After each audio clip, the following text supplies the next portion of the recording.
Welcome to the Motivated Martial Arts Podcast. Your hosts, Jackson White and Gavin Cook, have been friends and Taekwondo training partners for over 40 years. This podcast will bring you a mixture of their life stories, martial arts, and business experiences to motivate you in life and throughout your martial arts journey. Adding in a mixture of inspiring interviews and some of the best traditional martial artists around today. So over to your hosts, the Motivated Martial Artists.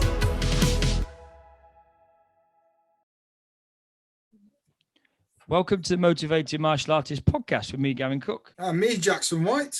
And this evening, we've got another martial arts duo. We've got Gill and Colin from Chimera Martial Arts Academy in Scotland.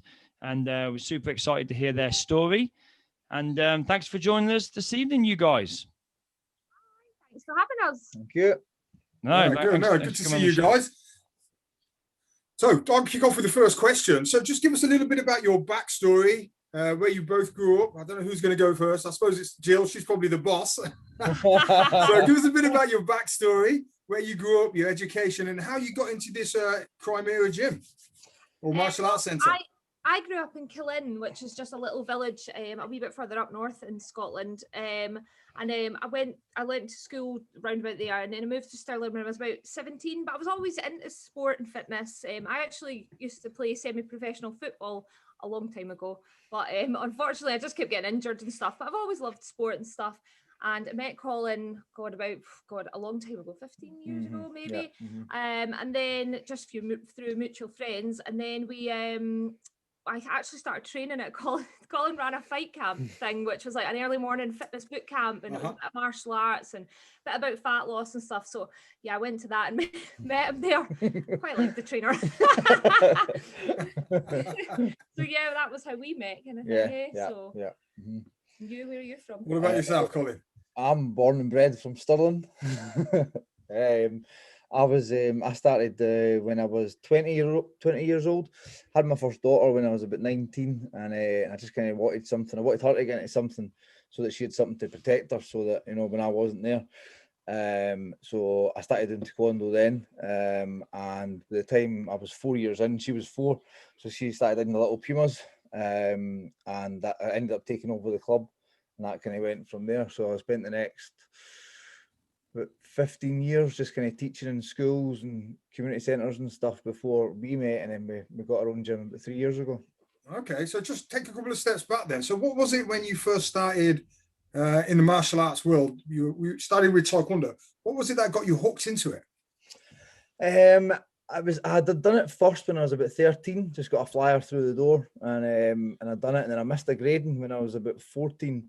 And I just never got back into it. I was just like, I'm going to do that again. And I just lost my way in it. So I never, from 14 to 20, I never trained again. And then once I had my daughter, I was kind of looking about, what am I going to do? And there was a guy at work that still trained at the same club. So I went back to the club from there. And that's when I started training from there. But I loved the sparring. That was always my thing. You know, sparring. So you're not a patterns man then? I'm not a patterns man, no. You do it, though. I do it. It's not my top pick. Aye. I do enjoy them, you know, but it's but it was always a sparring for me, you know. I love that. Then I kind of felt there was a bit of a weakness in the ground game for it, so that's when I started doing Brazilian Jiu Jitsu after that as well. Okay. So what grade did you get to in Taekwondo? My 4th degree. 4th degree black belt. Oh, okay, cool. Okay, and it was all an ITF, right? Yeah. Okay, so it's funny that I know when me and Jackson were youngsters, and obviously we did Taekwondo. We used to hate patterns. We used to do it, and we used to put up with patterns just so we could spar each other at the end of the class. But I think better as you get older. But you'll find that as you get older, you get more into your patterns. You almost go backwards. Maybe because we're getting too old to fight now. Maybe. I think see when it comes up time for a grading for me, that's when I'm like, right. And then I'm like, right, I need to do my pattern. So it's like, you know, a year before it, and I was a couple of my friends are full-time instructors. So a year before it, we're like, right, okay, here we go. You know, 68 move pattern. Yeah, that's it. Once I start into it, I really enjoy it, you know. But I must say, I find it hard doing patterns on my own. You know, like we got our instructor back over again, and he was coming over once a week, and then I was doing the patterns and like, you know, my heart's beating out my chest, I'm sweating, and I'm like, giving it 100%. I could bring my dough walk out and end it, you know, but I feel it hard to do that when I'm just on my own. Just on your own. Yeah. It's interesting because when I learned my syllabus all the way up to black belt, I can't even remember my first session. So I started when I was about 4. And I can't actually remember a method of learning patterns. So when I had a 16-year break and I came back and I started preparing for my second dan, I just couldn't get the pattern in my head because I had no, you know, I suppose if you start when you're a teenager or you're a bit older, you can remember it, can't you? And how you learn them. I was like, well, I know the patterns all the way from white belt to black belt, but anything new, I just struggled to learn that, to get that process. It took me a long time to get a process into my own head and actually how to remember the pattern. In fact, I'm still bad now. I'm absolutely awful. You've got to remember how to remember patterns, haven't you? You got to remember how to remember them. I was doing jiu-jitsu as well, and I was doing jiu-jitsu at my 3rd degree grading, and it was a split kick. And leading up to it, I must have done it about 300 times in the week leading up to it, doing this split kick over and over. We got to the grading. It was Grandmaster McCallum, you know, General Troy's right-hand man that was in the grading panel. Came up, performed the split kick, came down, my knee buckled on the inside, snapped my ligament in my knee. I was like lying there, and I was like, I'm finishing this grading. So I got up, they taped me up, and I'm like, right, I'm okay. It's just a wee niggle. leg hanging off. I thought someone had kicked me from behind, and then like, that's gone. You're out of here, you know. So straight to hospital. Then I went back. Grandmaster McCallum said, look, I'm willing to give you a provisional pass, but you need to come back and do your breaking once your knee's better. So I said, right, okay. So I went up 5 boards for a back kick, broke them. And then the guy said, I seen him win a championship before for breaking. Really good. Give him the ridge hand, give him 5 boards. So I said, right, okay. So came up for it, no. Set it up, snapped the 5 boards, and snapped my radius as well. So I've still got a metal plate in this arm. They had to get cut open and cut through his tattoos to stitch him back up again. Oh my god! Metal plate in that arm. You need an expert to patch that one up, don't you? I bet no one would touch that, will they? When Colin gets injured, it's never just like a little thing. It's always spectacular. Well, that's if you're in 100%, that's what happens, isn't it? In for a penny, in for a pound. I'll tell you what I recommend. What I recommend, Colin. I recommend you go back to those patterns, mate. Stop breaking. Yeah, that would be go back to those patterns. We went back for a seminar. It was in the same gym again at GMAT in Livingston. So we went back for a seminar. This is after I'd done my knee and my arm at this one dojo. It's the only place I've ever been injured. So we went back, and it was Master Suska that was doing the seminar, and then we were doing like 180 jumps over a pad, over a kick shield. And he said, right, can anyone do a 360? I was like, I can do a 360. Right up, came down again, done the same knee again when I landed. Well, that's not good, is it? It's not good. I mean, touch wood, you've not had too many injuries, have you, Gavin? No, I've just your nose where I broke it. Yeah, my nose. My nose. You never burnt my nose. You got close to it. You gave me a full cup of black eye though. Yeah, my nose always gets punched. It's just too big. I just need to sort it out. It's too big and you're too slow. Yeah. I got a recent one as well. Was it last Christmas before that? I was in a Kimura in Jiu Jitsu. And it was like, and refused to tap. It wasn't a proper. It was pulling my arm. So he was trying to separate my arm, but I had an S-grip defense. So he's pulling on my arm from here, and if he'd stripped it, he's going for the arm bar. But I'm like, I'm okay. I've got this locked up. The guy was so strong, it actually separated. He snapped my shoulder joint, where it joins the pec major tendon. Actually snapped it clean in half. Everybody heard it like that. Oh my God. So that was me in the hospital. So 48 hours. If you didn't get it repaired in 48 hours. They start shrinking, don't they? Never getting fixed. It shrinks in. If you got 50% strength, so straight that was because we were decorating the house, I think. Trying to get out all the painting. There's ways to get out. You'd be surprised the things that people will do to get out of decorating their house, especially men. No, but I got the op and stuff straight in the hospital. I got the op, but they drilled 3 holes through my humerus bone, stitch it by titanium wire. So those shoulders held together with wire. This one's got a metal plate in it with 5 screws going through it. So Ionic. Robocop. So we know you're weak, and so check myself out there, my man. So We're not hiding behind Chun-Chi, you know. Yeah.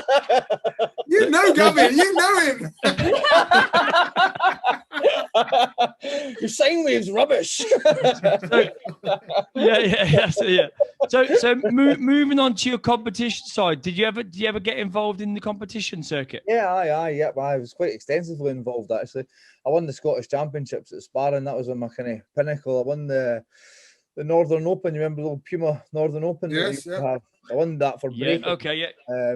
Won that for breaking for it was a jumping back kick actually. And I won the Scottish Championship for sparring as well. So that's my two kind of best. Okay. Yeah.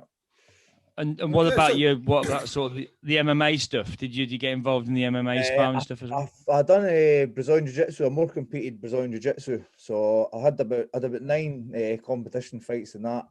I won the what was Richie's competition again? SFC. It was they called it something else. Right. But you were also an MMA coach. I successfully coached MMA as well. I had Thai coaches in as well, so we've done quite a lot of Thai fights as well. We've actually on our YouTube channel, we've got all the kind of previous fights on that. There's about 22 previous fights, so we've done really well at Thai MMA. Okay, so what's your YouTube channel, guys? Chimera Martial Arts. It is just Chimera. Okay, cool. So yeah, get some of our listeners on have a look at that. Some of the stuff that's going on. I had quite a lot of MMA fights and stuff on that, and then me personally, I competed. I had about 9 competition fights, and then I got beat off the same guy twice actually in the no-gi and the gi. But when I went in I was coaching at one of the bigger gyms, and I was trying to rally everyone to get in for a competition, and I was too heavy, so I went in for light heavy. I normally fought at 76 kilos. I was supposed to make 82. I was in for 2 days. I was sitting at the side of the ring like, God, and I weighed in, and I thought, made it be like 0.4 a kilo, and then I thought, right, I need to rehydrate. I've no ate. I drank like 2 liters of water, and I had the 2 bananas, and they went, right, you're up. That was the whole thing. The rules of the comp, they didn't want you to dehydrate because of that. So, but then I said, you have at least an hour, but I never got an hour. It's hard. It's particularly cutting weight for a fight. You know, having done it for 10 years, you know, I used to cut around probably about 95 kilos, and I used to end up fighting at 76. That's a brutal cut. From Christmas, it was a slow burn down to the first competition in March to get down to light heavy, and then from March it was basically just dehydrating all the way down to under 76. And I always remember what was your method?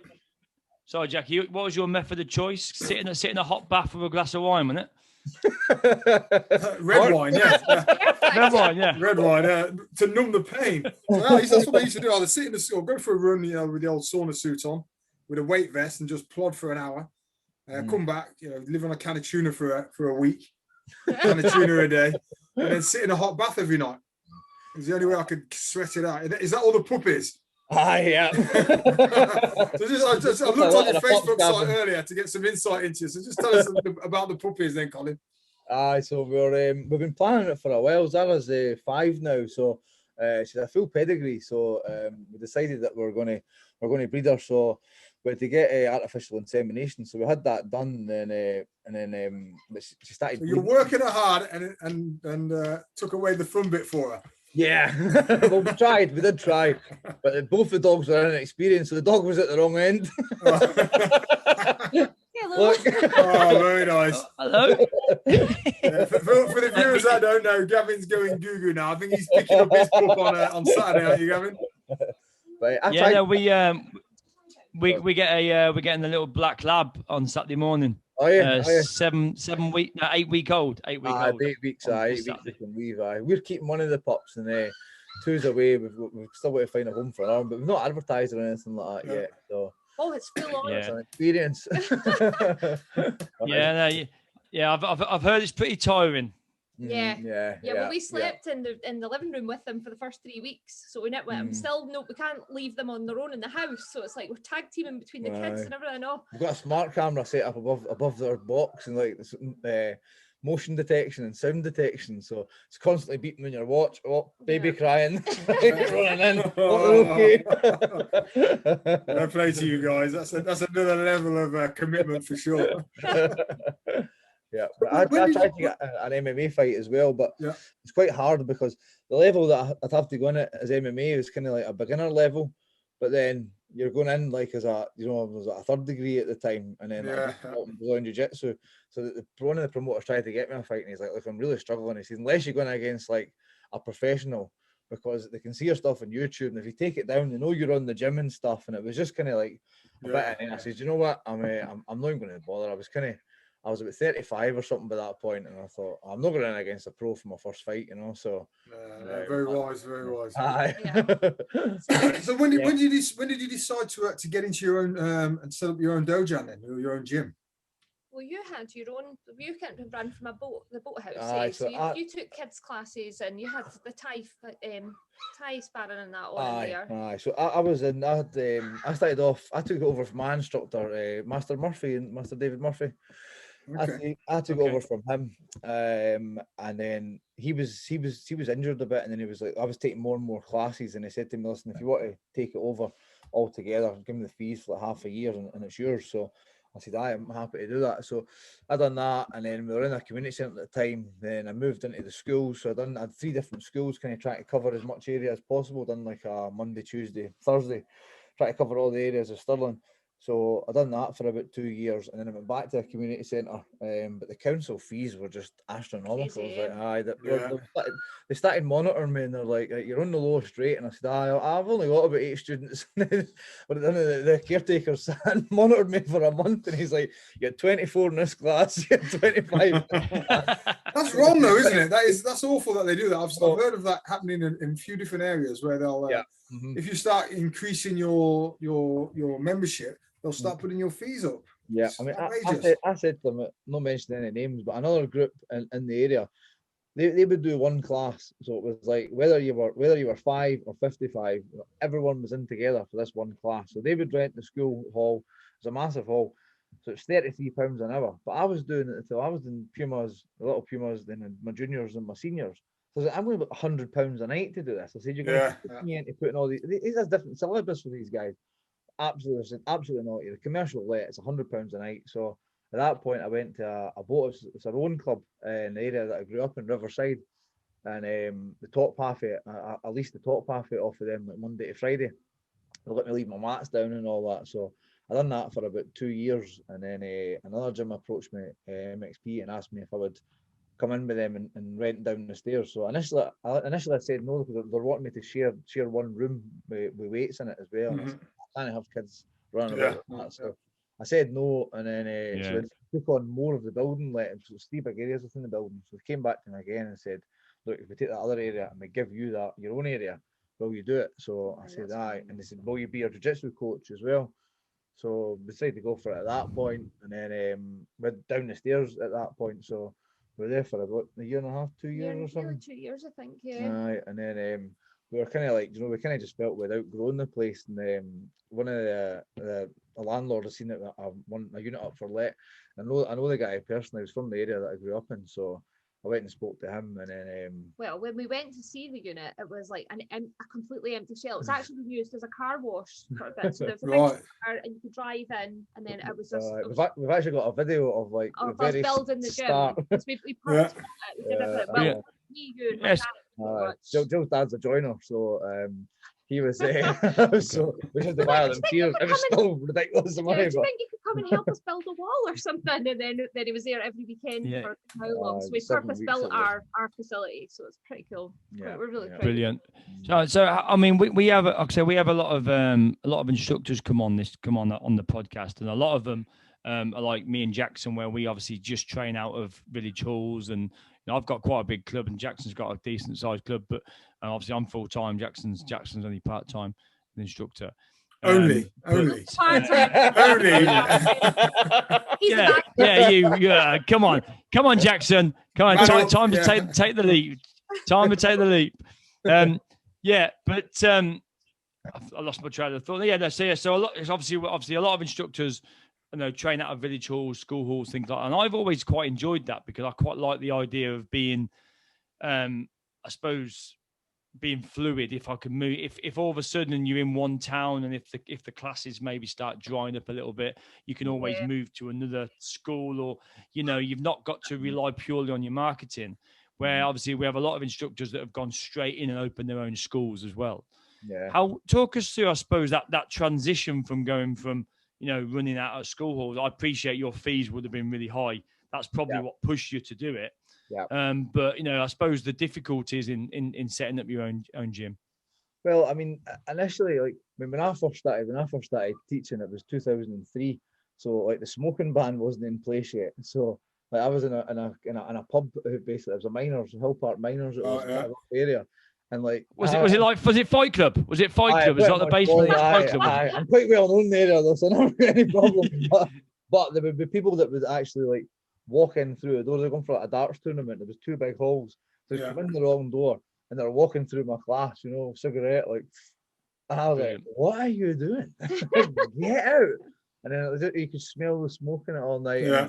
I would go in the next night, and the pool table was still set up. The floor hadn't been mopped. It was all sticky. Yeah. Well, we grew up in doing that taekwondo in a boys' club, and we were there on a Sunday morning, freezing cold, no heating, and they'd have discos in there the night before.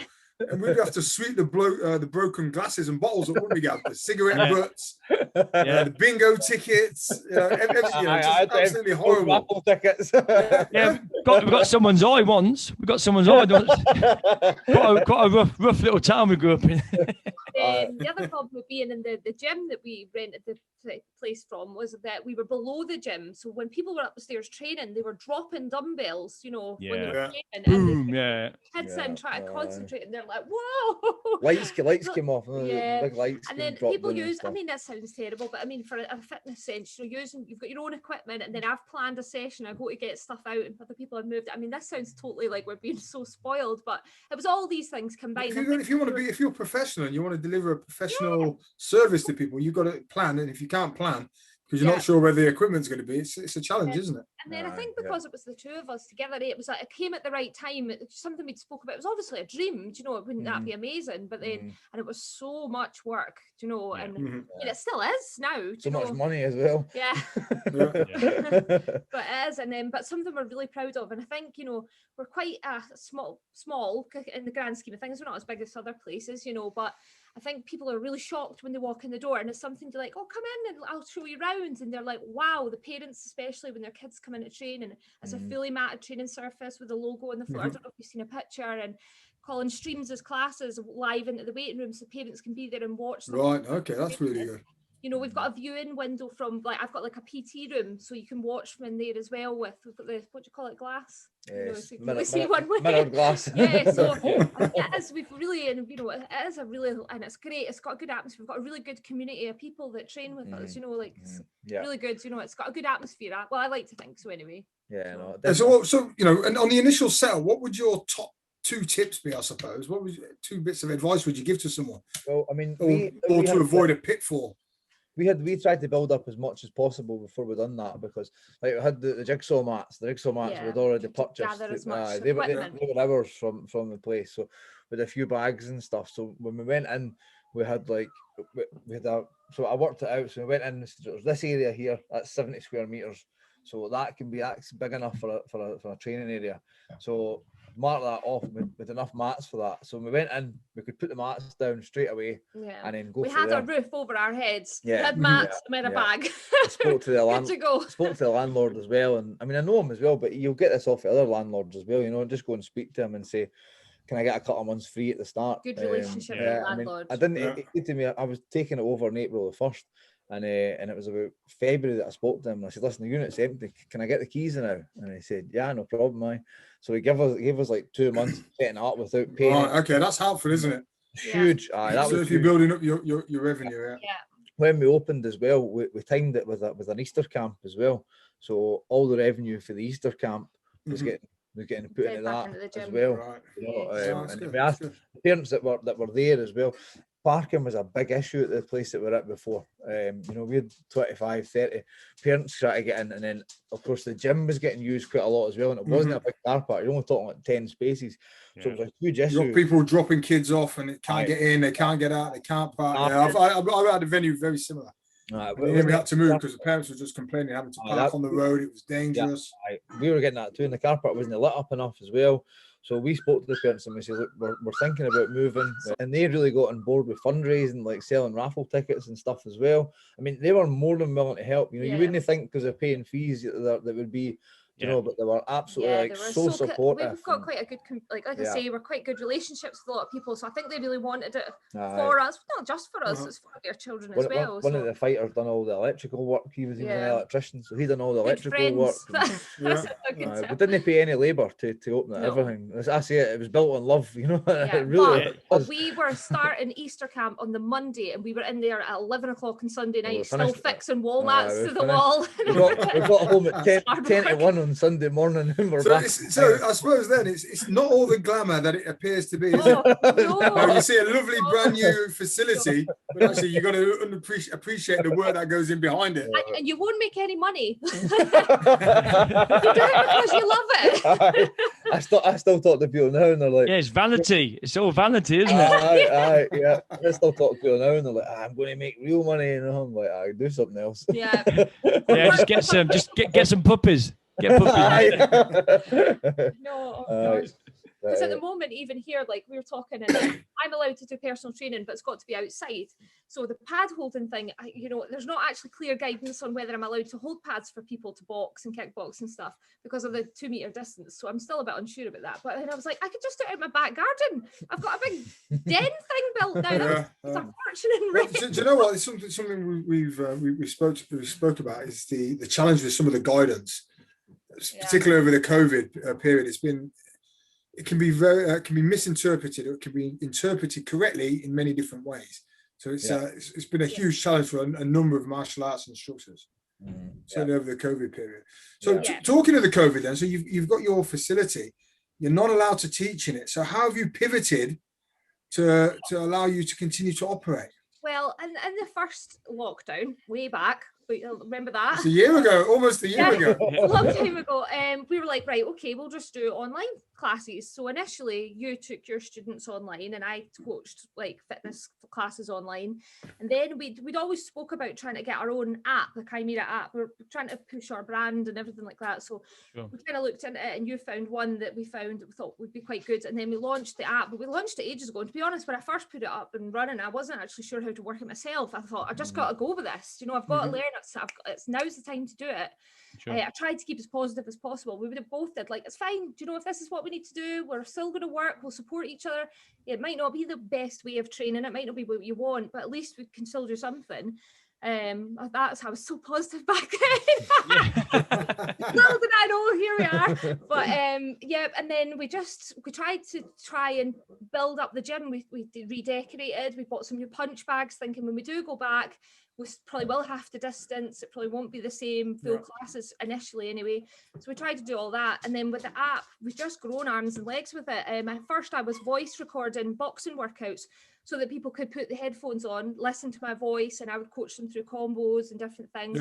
And then we did like a mixture of that and bodyweight exercises. So it's like boxing and bodyweight. So it's for me all about the fitness, to be honest. But you've started using that with some of your students. So just the combos and kicks and knees and everything, just so they're working differently. So that worked. And then I moved on from that to start doing, because I was doing like live videos, but sometimes, you know what it's like, people are like, oh yeah, I'll be there, and then they weren't making it, and then they were missing the class and stuff. So I thought, well, instead of doing that, I'll record workouts, video record myself, and then I upload them to the app. So we've actually got a home section on the app, which is all fitness, and they can put them on whenever they want. And now I've got strength ones, and then I've got abs focused ones, I've got now boxing workouts. So, and I'm actually loving it, but I tell you something, I'm working more now than I ever have. It's crazy, but yeah, it's good. I mean, I do love it, but I'm desperate to get back because my step count and everything, now working on from a laptop, I'm so used to being so active.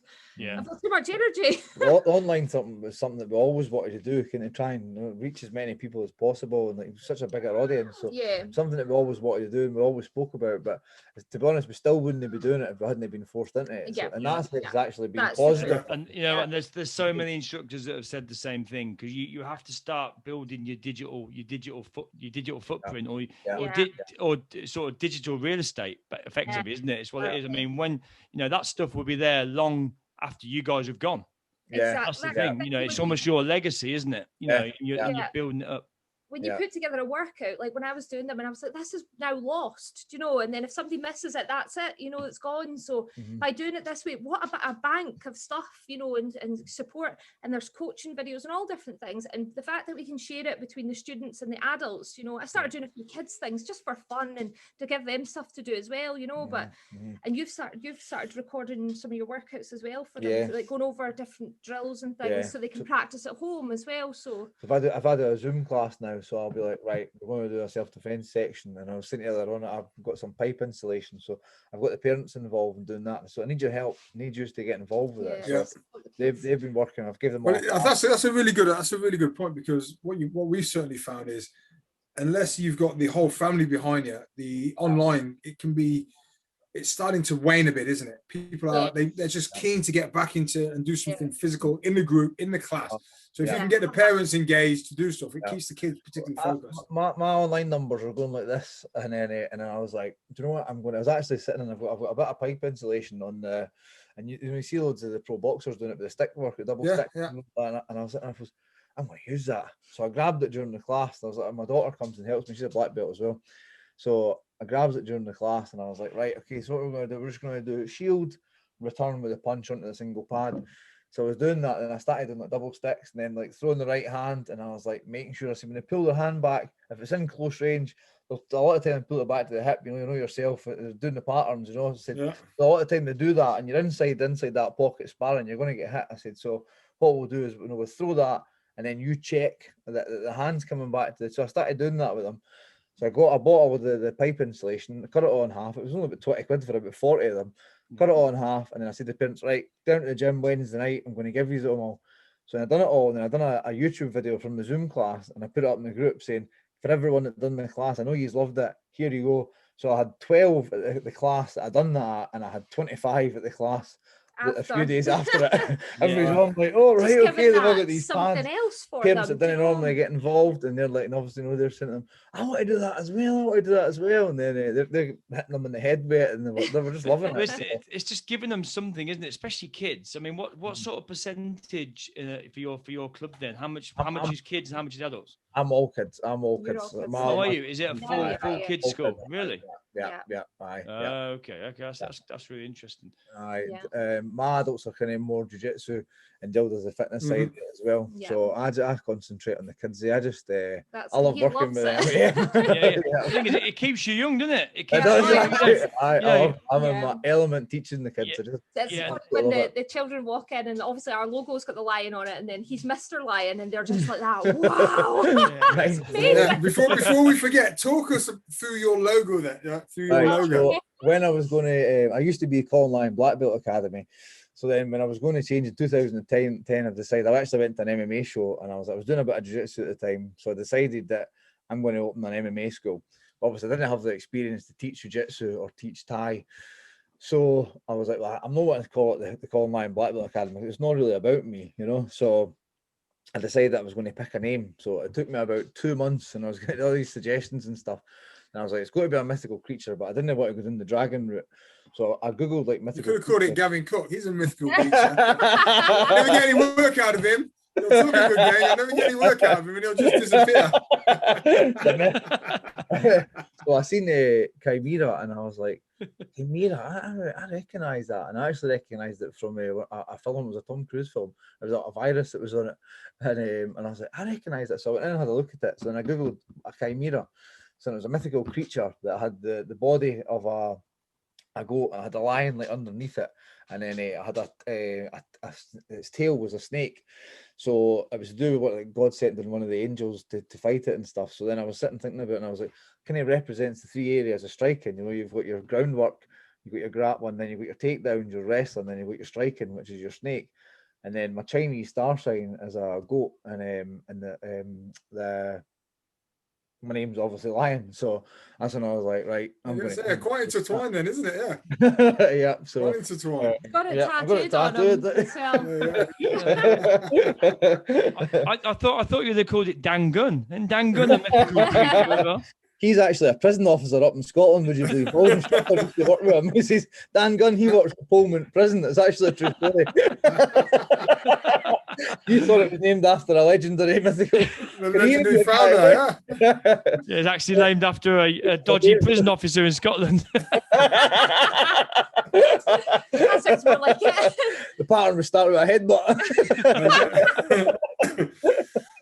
So through the lockdown, then it's been challenging without a doubt for anybody in the martial arts industry. So I'll fire this one over to you, Jill. What's kept you motivated through these challenging times? Without wanting to sound too cheesy, it really has been trying to keep everybody else motivated, because there is some days where I've really, really struggled with my own motivation for anything that I enjoy, really, not just training and stuff. I'm sorry, my dog's in the way. Okay. Yeah.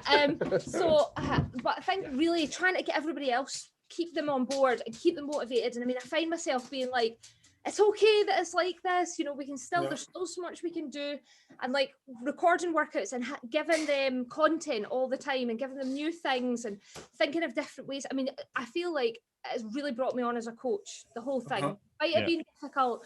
I've really loved it, and I'm actually quite good with technology now. You've had to change, haven't you? I can imagine. Oh, massive. You've had to, upskill yourself. Yeah, massively. Do you know? And it's like I've not really done any courses. I mean, Instagram and YouTube and uploading and downloading and editing and voice recording and all this. I mean, at first it was taking me hours to put together something like that. Hours, and then one day you came home, I did it all by myself. Look at the end, it says well done.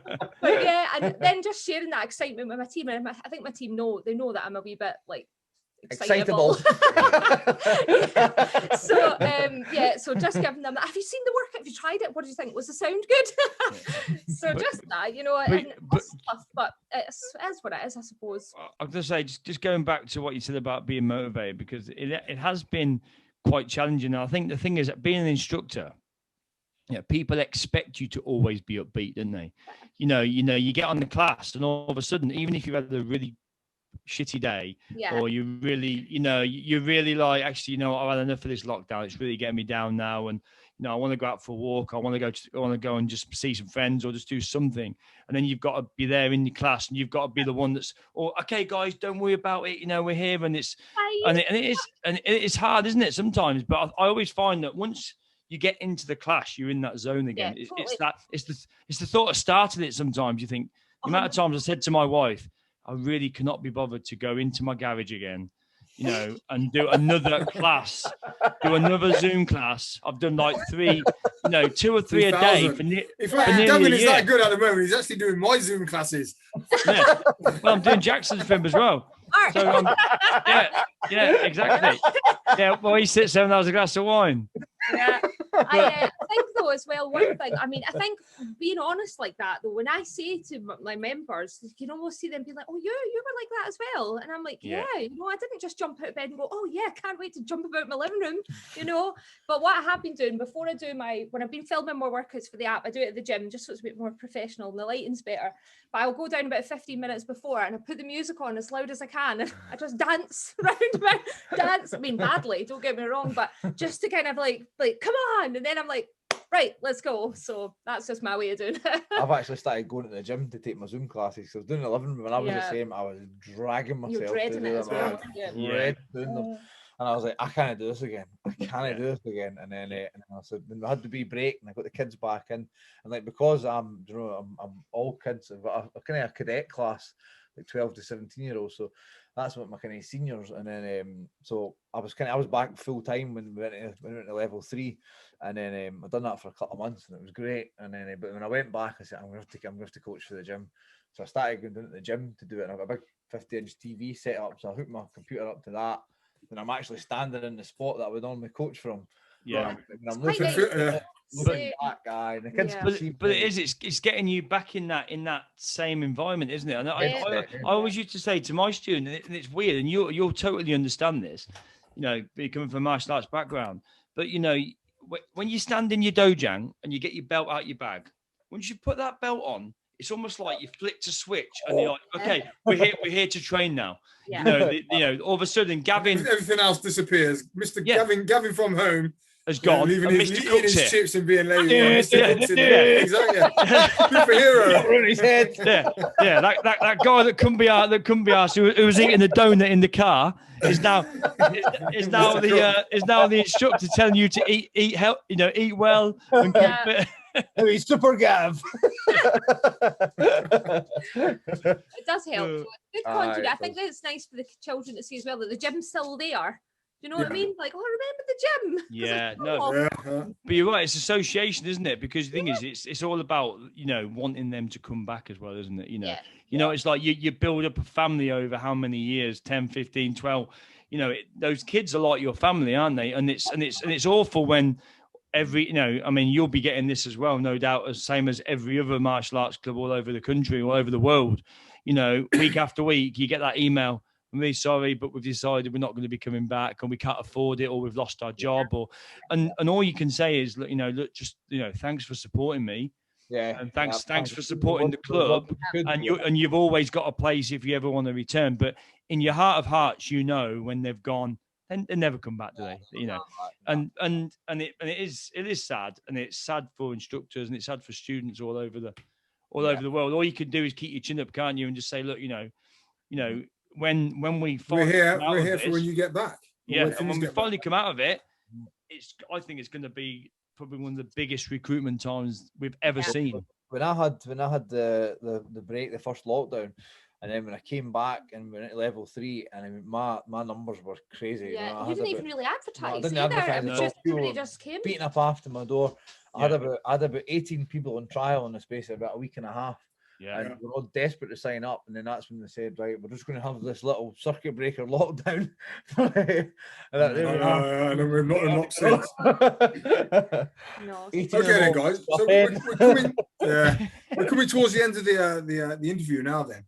Cool. So I suppose for you then, Colin, one thing we always ask, or the last thing we always ask is, what advice would you give to I suppose we normally say to a younger self, but actually in this environment, it'd be good to get your take on what advice you'd give to any fellow instructors that are struggling at the moment.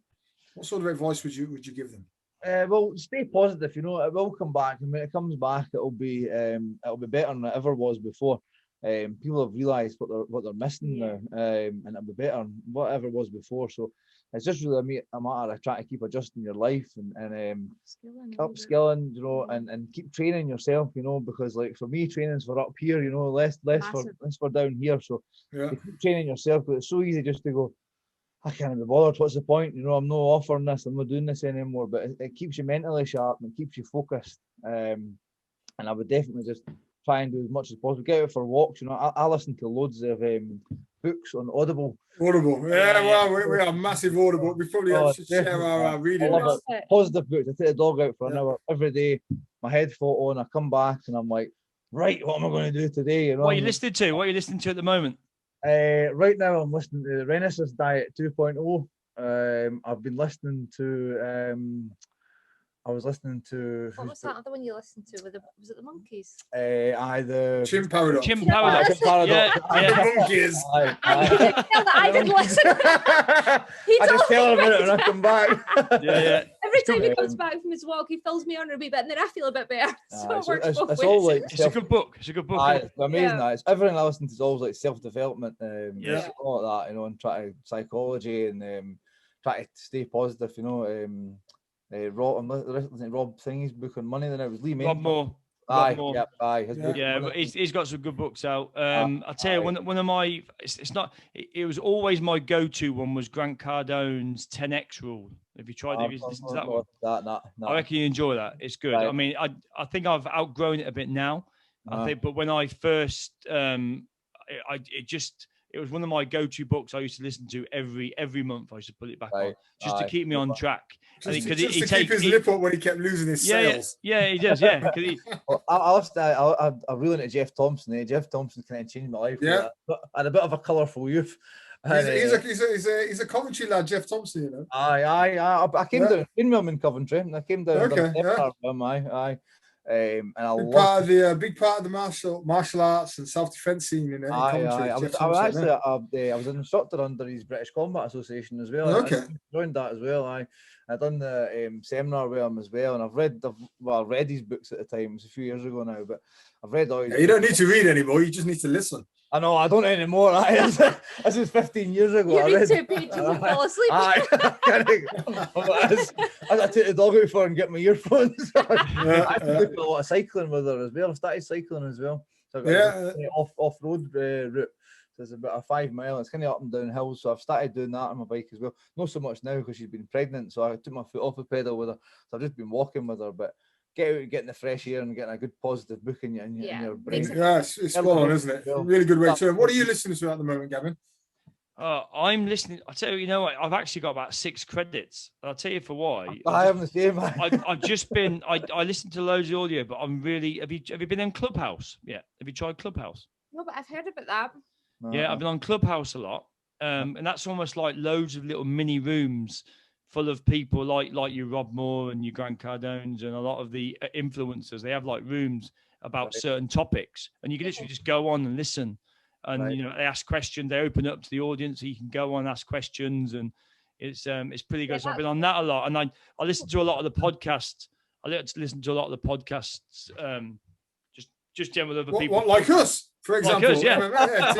like the Motivated Martial Arts.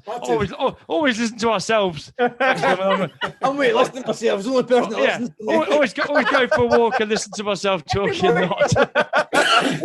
My daily dose of Gav. Right, guys, we've got to wrap up. Okay. It's been absolute pleasure having you on this evening. It's been a blast without a doubt. Yeah. Before we go, then, I suppose last thing. What are your plans for the future? Well, just we want to really focus. Like even when we're back to the gym, we want to continue to build the online side of it. Yeah, and keep pushing that and get that as big as possible. Get that up big enough so it's capable of supporting us. And we can do what we want basically. We're not tied. Obviously, always going to keep the gym going and stuff.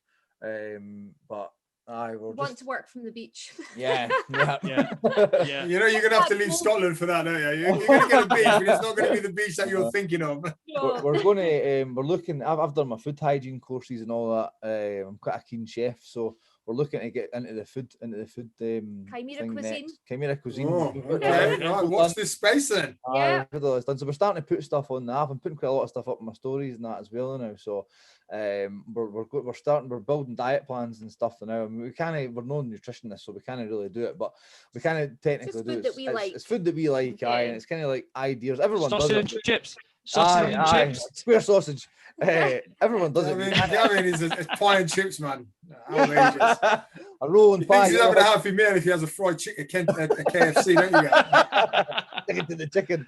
It's still chicken, isn't it? Still chicken. Get a pie on a roll. Change your life. Unbelievable. Guys, it's been an absolute pleasure having you on this evening. Thank you very much for taking the time out to speak to us. It's been absolutely great. Thanks very much, guys. It's been really good fun. Right. It's good to Thank see you. Cheers. Right. Take care. Bye-bye. Bye-bye. I hope you all enjoyed this week's episode of the Motivated Martial Artist podcast. Don't forget to check out our Facebook page and our Facebook group, the Motivated Martial Artist podcast. And don't forget also the Motivated Martial Artist Instagram page. So head along for some extra content, interviews and much more. So until next week, it's bye from Jackson and Gavin, the Motivated Martial Artists.